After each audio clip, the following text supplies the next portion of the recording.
ሜሎሪና ይሄ መጽሐፍ ሶስት መጽሐፍቶች ክፍሎች አሉት። አንደኛው ሜሎሪና ስውር ጥበብ፣ ሜሎሪና ቴሎስ እና ሜሎሪና ህይወቴ በሚል ተጽፏል። በጣም አሪፍ መጽሐፍ ካልኳቸው መጽሐፎች ውስጥ ነው አንዱ።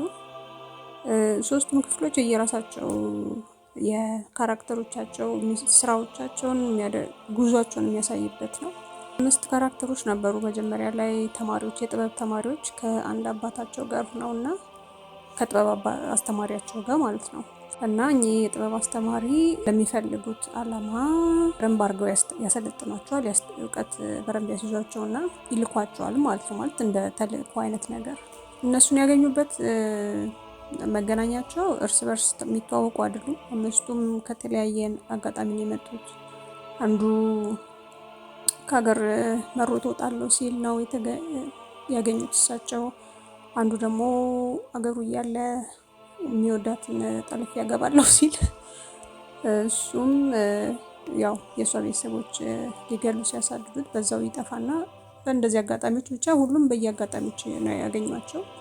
አንዱ ልጃቸው ነው ከአምስቱ ውስጥ እና ሁሉም የራሳቸው ጊፍት እንዳላቸው ሆኖ አንደኛው ግን በድብቅ የእሳቸውን ምስጢራዊ መጽሐፍ ያነብና ኦር ደግሞ የሆነ የሚደግሙት ነገር አለ ነው የሚለው። እሱን ሲያደርጉ የሆነ ፓወር ይወስዳል። ይሄ የወደፊቱን የማየት ነገር እና ብቻ ሁሉም የየራሳቸው ጊፍት ነበራቸው፣ ችሎታም አላቸው እና ለዛ አላማ ሁሉንም አንዱን አሁን ወደ ሱዳን ይልኩታል፣ አንዱን ወደ አዲስ አበባ፣ በቃ በየቦታው ብቻ ሁሉም ይሄዳሉ ማለት የተሰጣቸውን ስራ እንዲሰሩ ማለት ነው። አሁን ሱዳን ሄደው በግብጽ በኩል ይሄ ውሃ የአባይን ወንዝ ዝም ብሎ ከሚፈስ ለሀገራችን እንዲጠቅም አድርገህ እዛ ቦታ ላይ የሆነ ብቻ እንደዛ እንዲያደርግ ነገር ነው የሆነ። እንደገና ሌላውም አዲስ አበባ ላይ እንደዚሁ በእጽዋት ምናምን ሕክምና ለሰዎች፣ አንዱ ደግሞ ወደ ገጠር ሂዶ ለእንስሳት መድኃኒት፣ ብቻ ሁሉም የየራሳቸው አሪፍ ነገር ነበራቸው እንዲሰሩበት የተማሩ ጥበብ ማለት ነው። በዛው ልክ ደግሞ አንዳንዱ ፓወሩን ላላስፈላጊ ነገርም መጠቀም የሚፈልግም ነበረ። ይሄው ብቻ ካራክተሮቹ ከአንድ ክፍሉ ጀምሮ እስከ 3 ክፍል በምን አድርጎ ጸሐፊ እንደሚያገናኛቸው በጣም አሜዝድ ያደረገኝ ነገር ነው።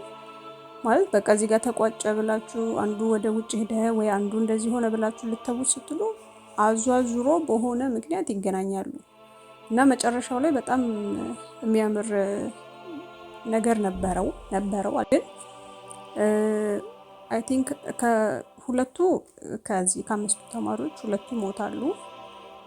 ዋናው ካራክተር የሚቀረው ያሬድ የሚባለው ነው፣ የእሳቸው ልጅ ማለት ነው ያስተማሪው። ፖዝ እያደረጋችሁ አንብቡት ትርጉማቸውን። ቴሎስ ማለት አሁን ይሄ የህይወት አላማ ግብህ ምንድን ነው ምናምን ለማለት ነው። ሜሎሪናንም ሲገልጸው የተገለጠ ለሰዎች የሚያበራ ጥበብ ብሎ ይተረጉመዋል መጽሐፉ።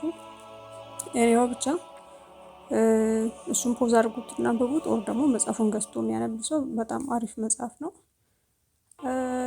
ዋናው አላማው ያው እንግዲህ መጨረሻ ላይ ሰው መኖር አለበት ወይስ ምንድነው? ሰው መሞት አለበት ወይስ ዘላለም ይኖር አይነት ነገር ነው ጥያቄ።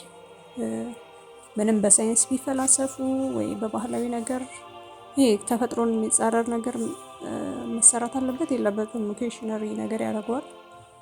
እሱን እንግዲህ የመጨረሻው የልጅ ልጃቸው ምን እንደሚያደርግ አናውቅም። ብቻ ግን አሪፍ ነው። መጨረሻ ላይ የሰጧቸው አሁን ሜሎሪና የመጀመሪያው ክፍል 4፣ ቴሎስን 4 ሰጥቼዋለሁ።